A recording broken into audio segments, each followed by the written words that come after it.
There are a lot of things that I wish I knew before starting my career in commercial real estate, but there are a few things that really stand out that if I would have known earlier would have saved me a lot of time, money, and frustration overall. And if you're just starting out in the industry, knowing these things up front can help you make significantly better career decisions, help you make significantly faster progress, and can also allow you to hit the ground running immediately in whatever part of the business you ultimately choose to pursue. So in this video, I want to share 5 things that really stand out to me as some of the most helpful things to know for anyone starting a commercial real estate career, and also some pitfalls to avoid if you can early on.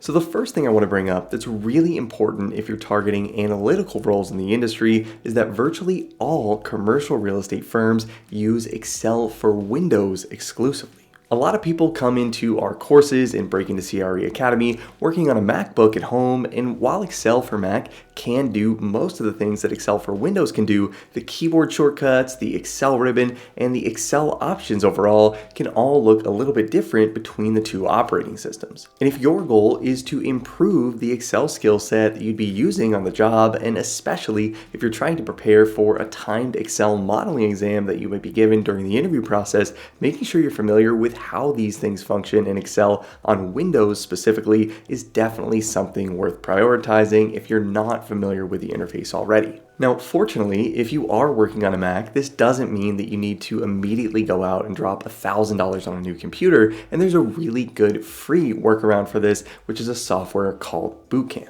Bootcamp allows you to download the Windows 10 operating system on a Mac for free, and also allows you to toggle back and forth between the two operating systems every time you start your computer. This makes sure that you don't have to give up your Mac interface altogether if you want to continue using this for your own personal projects, but you'll also be able to work in and get familiar with that Excel for Windows interface, and all you'll need for this is a Microsoft 365 license, which at the time of this recording comes in at just under $70 per year. And while this isn't an absolutely perfect solution, since your keyboard will still be designed for Mac, which can cause some differences when it comes to keyboard shortcuts, this can still be a significantly more cost-effective way to familiarize yourself with the Excel interface that you'd actually be using on the job. Now, the next thing that I want to point out is related to the career path that you choose to start out on, and this is that in commercial real estate, it can be very easy to get pigeonholed in a specific part of the industry relatively quickly.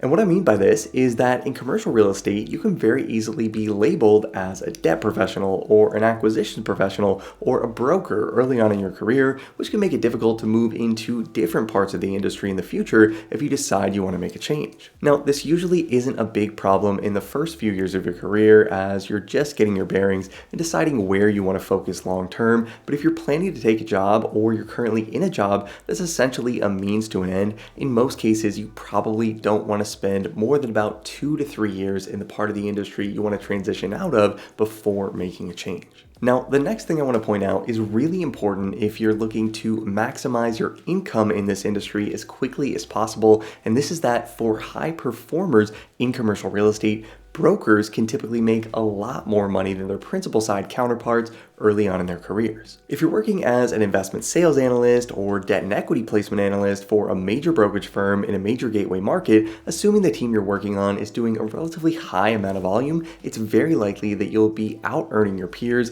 that are working in acquisitions or asset management by a pretty wide margin. And as you gain more experience and you start to move into roles that are more heavily focused on production and you're the one that's generating new business, that gap in earnings can start to become even more substantial once you get about 7 to 10 years into your career. And even though acquisitions professionals can make very good money, their peers in brokerage that are selling them their deals are often making significantly more money with an even more flexible schedule. Now, speaking of brokerage and acquisitions, the next thing you'll want to know before starting your career is that while these do tend to be the most popular and highest paying career paths in this industry, these also come with a lot of volatility and significant potential fluctuations in earnings. Over the last 2 years, as transaction activity has dried up across the industry, so have the incomes of brokers relying on commissions for either all or most of their pay, and acquisitions professionals that rely heavily on a performance-based bonus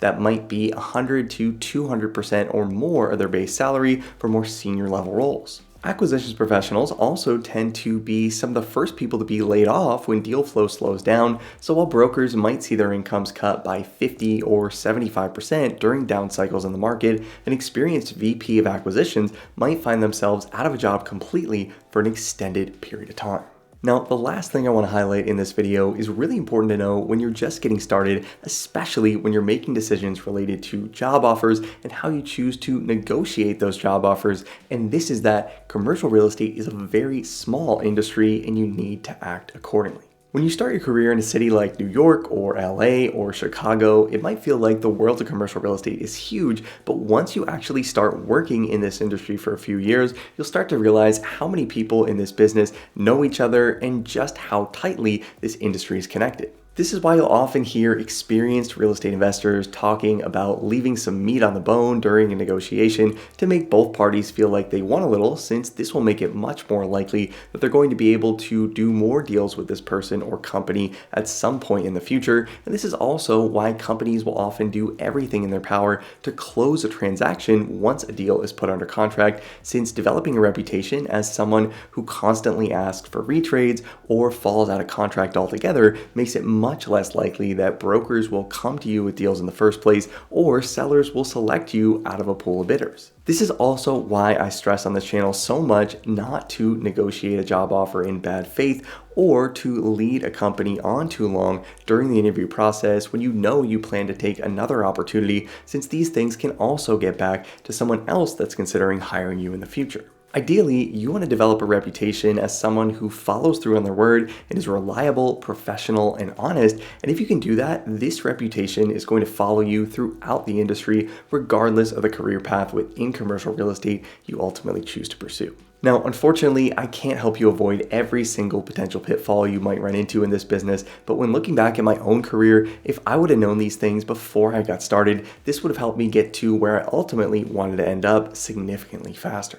And if you're looking to break into commercial real estate right now and you want to make sure you have the tactical skills you'll need to land an analyst or associate role and pass an Excel modeling exam that might be given to you during the interview process, make sure to check out our all-in-one membership training platform, Break Into CRE Academy. A membership to the Academy will give you instant access to over 120 hours of video training on real estate financial modeling and analysis. You'll get access to hundreds of practice Excel interview exam questions, sample acquisition case studies, and you'll also get access to the Break Into CRE Analyst Certification exam, which covers topics like real estate pro forma and development modeling, commercial real estate lease modeling, equity waterfall modeling, and many other real estate financial analysis concepts that will help you prove to employers that you have what it takes to tackle the responsibilities of an analyst or associate at a top real estate firm. And if you like this video and want to see more content on the channel on real estate career advice, make sure to hit the like button to let me know, and let me know in the comments what other career related topics you'd like to see covered in a future video on the channel. As always, thanks so much for watching, guys. I hope you found this helpful. Subscribe to the channel if you haven't already to see more videos like this every single week, and I'll see you in the next video.